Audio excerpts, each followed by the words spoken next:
Welcome to another Western Ag Life Voices podcast, where we celebrate the people that make up the rich fabric of the Western lifestyle. Please do us a favor and thank the sponsors, because without them, we couldn't bring you these free podcasts. Well, good morning, ladies and gentlemen. This is Paul Ramirez with the Western Ag Life podcast, and this morning I have a special guest on, Jason Hershberger from Hershberger Performance Horse Sales, and Jason also is in the horse insurance industry, and we thought we'd have Jason come on this morning, and we're going to talk a little bit about his upcoming horse sale, and he's a busy guy. And Jason, good morning. I appreciate you coming on this morning. Good morning, Paul. Good to talk to you this morning. You bet. I know you got a busy week, so we'll try to get some of these things done and get done here as quick as possible so you can get on your way. I guess you got a busy week, huh? Yes, sir. No, I don't mind doing this, first thing this morning here on this Monday, because we are busy today. I got people coming that want to try some of the horses here that we're selling in the sale, and got a lot going on. You're right, but that's fine. That's kind of how we roll. We keep moving. We don't do a lot of sitting around, so that's fine. The horse sale's coming up, the 20th annual. 20th annual. Yep. Wow. There's not very many things last 20 years, marriages, partnerships. What do you think, Jason? What's been one of the keys there that's, allowed you to have a horse sale for 20 years? Well, yeah, I've been married 29 years, so Nikki's a pretty tough woman to put up with me that long, but man. I think what we started this 20 years ago, when I told Nikki we were going to put on a horse sale the first time, she thought I was crazy, but I'd been doing my homework on it, and the rein in futurity and the rein cow horse futurity, I've been observing these horse sales, and I thought there was a need for this here in Arizona as far as the rope horses. And it's the rope horse thing's really, the roping's gone crazy now, but even then there was a need for the rope horses, and there was performance horse too, cow horses and reiners and all that. And so, yeah, it's just grown, and it's been good, pretty consistent the last several years. Hopefully we can keep doing that. This is the 20th year. I think we said that already, but, so that's pretty cool, that we're coming upon that milestone. And there's been some people that have been with us the whole time. Joe White, our auctioneer, he's been there the whole time. Stacy Lee's a really good friend of mine from Oklahoma, and he's the one that helped me get it started. And he's still with us and helping us, and he's a big part of it. And, amen. And that guy, I really appreciate his friendship, and the fact that he's helped us this much. And there's a couple other guys, Randy Wood, he's a good friend of mine. He was my horseshoer for years, but he knows the horse sale deal, and I got advice from him years back, and he always consigns a nice horse. And so, matter of fact, one of his horses he consigned won the big rope horse futurity this last year, and Randy sold that horse a year prior. So that's pretty cool right there, that we're selling horses now that are going to the biggest stages in the United States and winning big stuff. So that's pretty cool, So there's just a lot of people that have helped us get to this point. And we have a really good team put together that helps us, and from the office crew, everyone kind of knows what they're doing, and that seems to be working pretty good. Yeah, amen. Certainly, with Stacy and Joel, you're in good hands there, and that's, integral part of why you've been successful for as long as you have. And these things, one thing about it, when I've done plenty of horse sales myself, they're not accidents. They're methodical, they're well structured. And, when people come there and, they see the lights are on and the sawdust is down and wet, and that was just, that was just the tip of the iceberg and what really happened in that production. A lot of people don't realize you start probably, once you finish the sale, you probably start working on your next sale, lining up horses to come, and then, having the facility. Let's go back and just a little bit there. So where was your first sale at? Where did you have your very first sale? Yeah, the first one was at Dunn's Arena, which was our next door neighbor in Litchfield Park, and Dunn's was a great facility, and they're kind of bringing it back. But we outgrew that one right away, and then we went to Buckeye, and Buckeye was a great facility, and there was a time there that we got a letter from the ownership or the management at Buckeye that was going to be sold, and we were going to get canceled our dates, and we kind of panicked. So then we went to Queen Creek when the Queen Creek facility was brand new, and that went really well for a while. And we went back to Dunn's for a few years. Now we've been at Westworld in Scottsdale, and I think that's going to be our home. Westworld, it's a beautiful facility. In my opinion, it's one of the best ones in the United States. I mean, it's climate-controlled buildings, and it's just super, super great place, and it's easy to get to as far as the location. And a lot of stalls. Yeah, we have stalls there. We have 130 horses consigned this year, so we have stalls for all those because we preview Thursday afternoon, and so we overnight all the horses there so people could come literally see them, and we keep the horses there.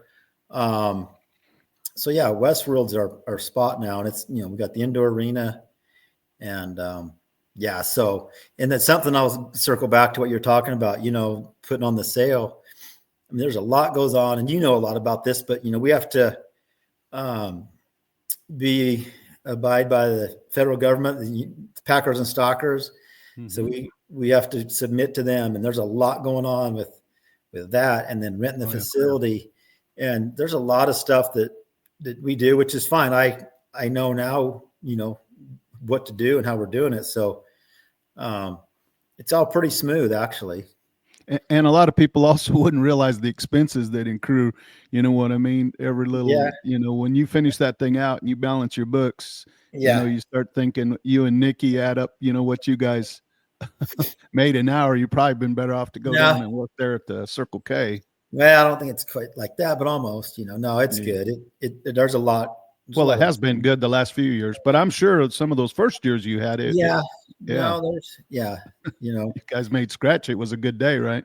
Right. So I just got to hopefully it keeps working, but there's quite a bit of expense, but it does. And it's kind of rewarding for me to see it all happen. It's kind of like a thing I like to do. And like I said, I kind of keep going back to, it's really cool to see these horses go on with their new owners and go be really successful, in the ropings and the horse shows and whatever they may go. And that's probably one of the coolest things for me to see that, Well, and correct me if I'm wrong here, but, when you first started 20 years ago, where were your horses going to go? Maybe to a rodeo or, to kind of a little small deal. But now, and I'm just going to stay on the rope horse deal. I mean, there's places where they can go and actually, in these, Rieta and, right. What's the buckle one? Yeah. So you got Rieta buckle. Yeah. For the roping. Royal Crown is roping. There you go. Mm-hmm.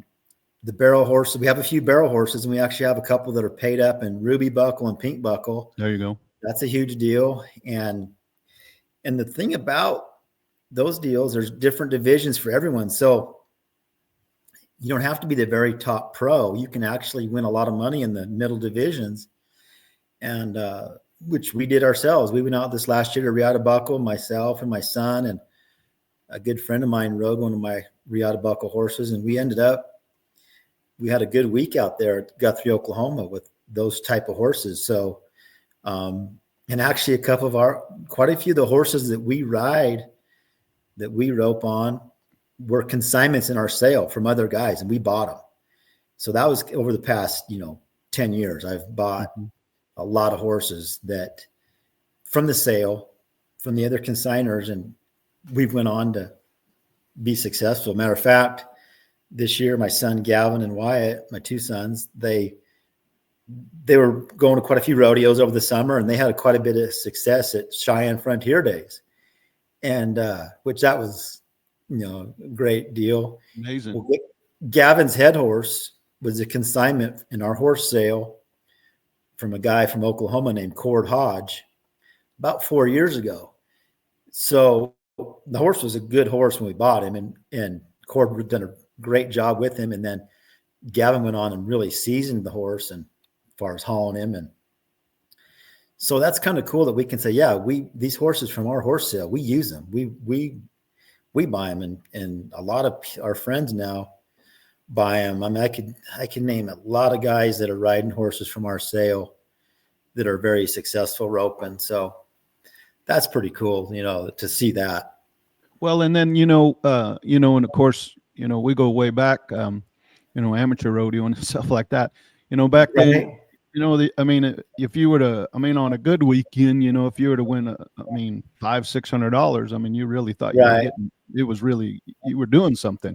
But I was looking at some of the numbers that came out of this knockout roping that they had, Rio Rancho. Jason, these are $30,000-40,000 days.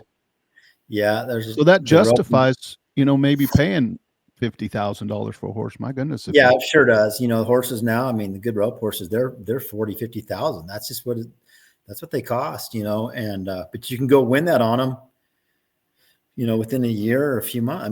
Or a day. Oh yeah. In a day.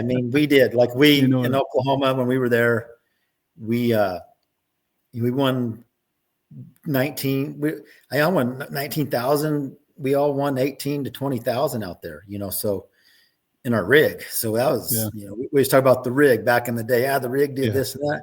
And we were driving home. We're like, man, our rig, it was pretty cool that we did that. So is it McDonald's or steak? Yeah. Back there, you stop at Brahms in Oklahoma, Yeah.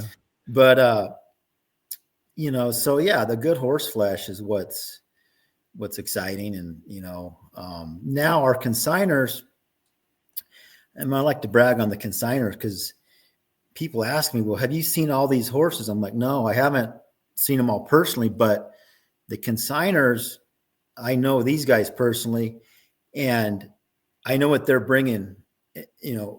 They consign good horses, and they tell me this horse, is a really good head horse, or whatever he is. You can count on it. They're going to tell you exactly, hey, will this horse fit for my kid or my wife? And some guys like yes or no. They'll just tell you straight up. Our horse sale is very transparent.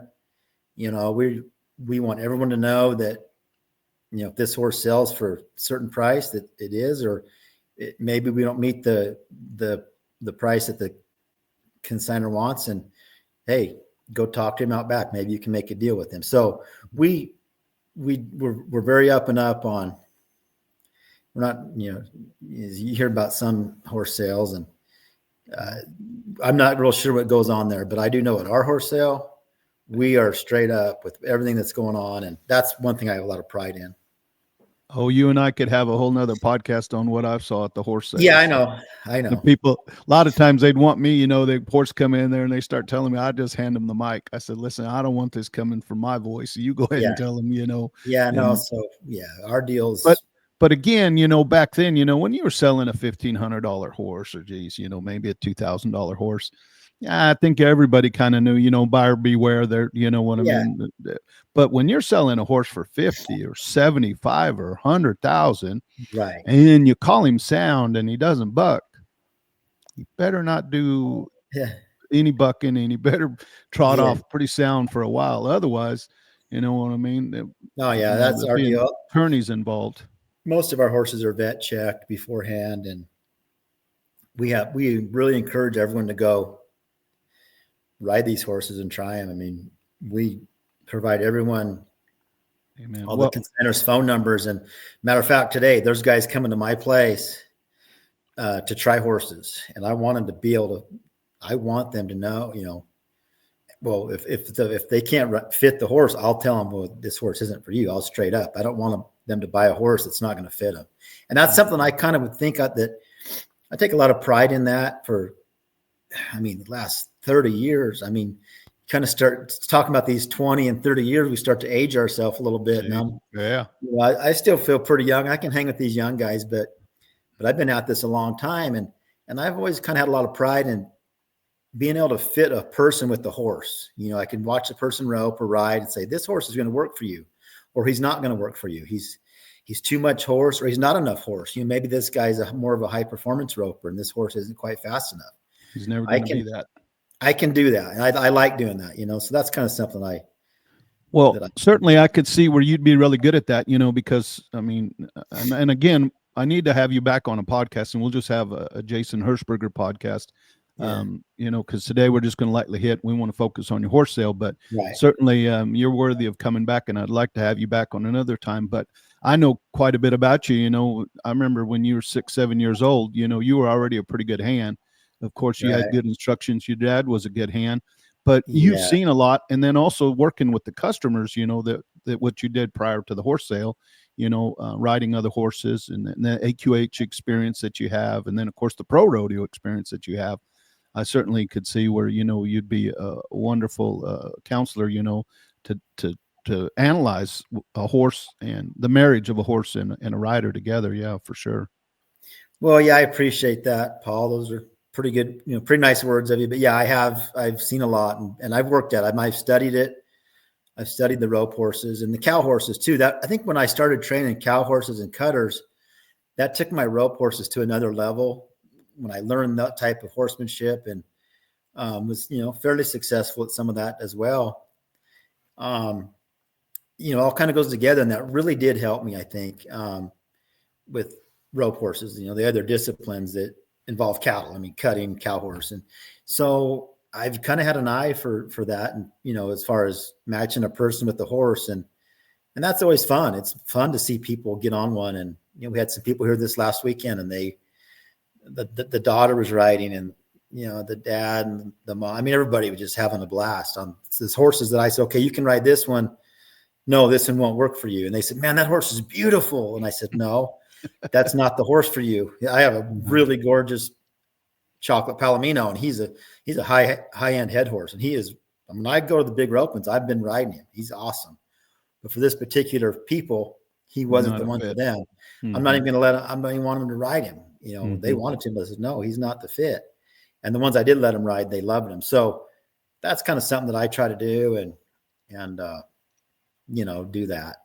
Yeah. And so, what a excellent asset that is to have you, to counsel and stuff like that. And again, I think that traces back to, why you've had a successful horse sale is, and especially over 20 years, also what people to deal with and not to deal with, and can see a horse, from a long ways away, even if they brought him in there, and they might have him jacked up or jacked down, you can kind of read through that.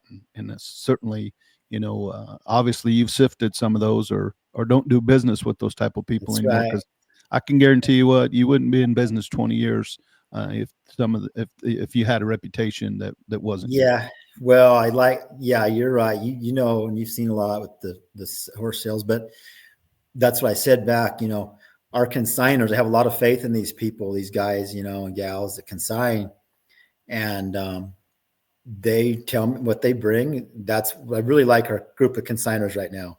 And yeah, over the years, I've kind of maybe weeded a few out that wasn't what they said. There's no doubt about that. And yeah, they got to go. But I just have a lot of faith in people, and people ask me like, well, can we write a check? You take a check? I'm like, well, yeah, I'll take a check, you can pay me any way you want. And I'll be honest, we haven't had any problem with that. Over 20 years, there was one time we had to kind of track a guy down, and so I don't, if someone's going to come buy a horse for 20, 15, 20, 30, 40, 50,000, whatever, they're going to pay quite a bit of money. They have intentions of paying for it. I don't have a problem with that. So we're just real fortunate with the people and we've met over the years, as far as the consigners and the buyers. We've got lifelong friendships from this deal, which is pretty cool now, that people we've met from it. And that's almost for me as much as anything, that the friends I have now that were consigners, guys call me, young guys, say, hey, I want to get a horse. And I'm like, okay, let's try it. Well, now I'm friends with these guys. I mean, I can name, I don't even want to start naming them because I'll leave somebody off. There's so many, for sure, that are my consigners and then buyers as well. I mean, people that have bought horses that stay in touch with me. That's what's cool about it, is this horse industry, the friendships we have from it, Mm-hmm. Well, I think more than ever, and I don't, if you want to say Yellowstone or just the culture we're in right now, people see a horse differently than they did years ago. They're an enjoyment. They're a life, factor of life. The enjoyment of life, and Right. so consequently, I think more than ever, though, a horse also, when they go and pay that kind of money, his expectations, the expectations that they have for the horse certainly need to be there. Otherwise, there's going to be a lot of disappointment, in this deal. But wow, Right. I think it's, one thing, and I just would talk a little bit about horses because I really like, to talk about horses and I enjoy horses. But one thing I've noticed, and tell me, from the training perspective, I heard a podcast a while back, and Dick Yates was talking about horses, and certainly that guy has, the Yeah, credentials to talk about horses. he's a living legend. That's right. He Yeah, does. and they were asking him about horses, because things are, so much more. They're so much faster. They're so much more in control, than it used to be back in the old days. Shuck and duck. But one thing he said, and he said, which is, he says some of these horses are just so much better bred. They're so much more intelligent that, and I guess I'd attribute it, almost to a working stock dog. You can see the breeding, and the genetics in those animals, and it expresses themselves, in the fact that, like I think he was saying, some of these horses really don't need much training. Right. No. Yeah. The bloodlines now, the horse flesh, the horsepower. It's definitely, my career of training horses, it's gotten better. I mean, we used to have, even though back, 25, 30 years ago, I remember back to some of our, what I call our rank horses, our best ones. And they could still, in this day and age, they would still hang in there. But you take a guy like Dick Yates, he's going back, 60 years, and so I think even the horse evolution has been getting better and better, definitely for a long time. And there's probably more of them now that are well, and good.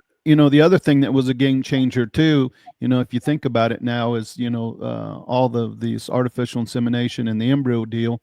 Years ago, if you were gonna, make a horse, you had to take into a stud in Oklahoma or Right. Texas or whatever, and then you got her bred, and then you came home, and then if you got one, you were lucky, you got one. But now, if you have a really nice mare, you can go and collect, Right. 15 eggs off of her, and then pretty soon now, in that structured mating, now you might have in one calendar year, you might have 10 colts. Yeah, so that's kind of crazy. I don't even, I can't even wrap my head around some of that. But yeah, it is, with what they can do with the horse breeding now and keep producing really good horses. That is kind of an amazing deal. But yeah, the horsepower. And something else that I think now is we have a lot of good young trainers coming up. I talked about this before with a lot of guys, but the videos and stuff like that. And it's just gotten to where it's getting passed down. So you take your guys like Dick Yates from way back in the day. Yeah, they were great trainers, but to someone to learn from them, they had to go stay with them and stuff. Now you call a guy on the phone. Hey, I'm having trouble with this horse. I mean, it's just crazy videos. Okay. Watch this video on YouTube. Yeah. So, it's cool for me to see how many young guys are coming up that are very talented, and it's just great for everything with the horse industry as far as roping and cow horse. And I mean, you go right now, the Rein Cow Horse World Shows in Fort Worth, and I mean, you go over there, you better be mounted, and you better be. You want to get in the top 10 there. It's going to be a tough one, and that's just because the trainers coming up have really studied it, and the good trainers, they brainstorm together and figure out the ideas. Okay, what should we do here? And so that's what's cool about it, just seeing everybody feed off each other and learn from each other, really. Mm-hmm. Yeah, for sure. Another thing I think that's, going on here that's really helped the horse industry too is, and certainly you and I have enough age on us that we know the difference is this, the amount of females that are coming into the industry and, and riding at a high level, participating at a high level, whether it's, I mean, this breakaway deal is, I mean, it's crazy. What a, I mean, what a, I don't know why, I think it's so cool now that, young girls have something other than to be a barrel racer, after they, graduate from college, right. Or even high school girls now have something that's, really they can go after. So Yes. I really, you've seen, and I was in the feed store industry for a long time, and I'd rather always have a female customer come in to buy, bell boots, pads, or whatever they're going to buy than Jason Hershberger come in there. Yeah. They want some Latigo leather. Right. And want to know where the discount bin is, right? Bunch of cheapskates, right? Yeah. Yeah. No. The girls can take pretty good care of their horses. I've noticed that, so. And everything matches. Yeah. Yeah. No, the breakaway. So we had this year in the horse sale, our sale, a lot of really high-end breakaway horses are consigned. So, and the cool thing is a lot of your head horses, I always and you can heel on them too, but I like a fit of a head horse, breakaway horse. It just seems that those go, but there's some good heel horse breakaway horses as well. So a good combination horse is nothing wrong with that, and but no, the female, the girls in the industry, and even the cow horse. I was talking about that. There's some cow horse trainers. That's what started me thinking about. Yeah, because I judge these ladies that ride. I mean, they're as good as any guys going. You know what I mean? No, there's a handful there that I could name, but we're not going to name any names because we might leave somebody out. But I know, and they are amazing, and the cow horse has really upped its game, and the girls involved in that. I call them girls. They're all younger than me, pretty much. But, ladies. They're very talented, and then you got the ropers out here. I mean, just jackpotting around Wickenburg where I live. There's some girls that are roping, heading and heeling, that are, rope really good. And and their horsepower. I was watching the other day, the horsepower is unbelievable that's out there that they're riding. So yeah, it's pretty cool to see everyone roping, I mean, so many people want to rope now. Mm-hmm. Yeah. I mean, like I say, it's a lifestyle, and I think especially, after COVID, people, I mean, they broke out and they're like, I think their perspective on life changed dramatically. And I think having, hobbies and having things other than just working, and saving money, changed people a lot. And I certainly saw a big change from then. Going back to what we talked about a minute ago, a lady that I train horses for, she's a CPA, and she comes out to ride her horse, and she has to fit it in her busy schedule to come ride. And even just last week, we went for a ride through the desert. We have a really cool desert here where we live with some cool little hills and whatnot. And we went out there riding, and to me, it's not that big a deal. I'm riding horses every day. So, but for this particular lady, we got back and she's like, wow, I needed that so much. I needed to get out and just, she's stuck in an office all day. So she gets out here for an hour or 2 hours of a day, a couple days a week. And it makes her whole week getting with her horse.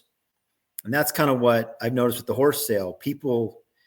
The horses, they're released from their busy life and they can go ride or rope or just ride the horse. And it's good. The horse is good for the soul. It's like there's the old saying, the outside of a horse is good for the inside of a person, Winston Churchill said, yeah, something like that. Yeah. The outside of a horse is good for the inside of a man. Mm-hmm. And so that's pretty cool that, the horse does that for us, Well, yeah, I'm not around horses as much as you are, but yeah, just to smell a horse and look at a horse, man, I think does something. I think it must be something innate in our nature, Yeah. We've been with, if you think about the human species, we've been with horses a long time.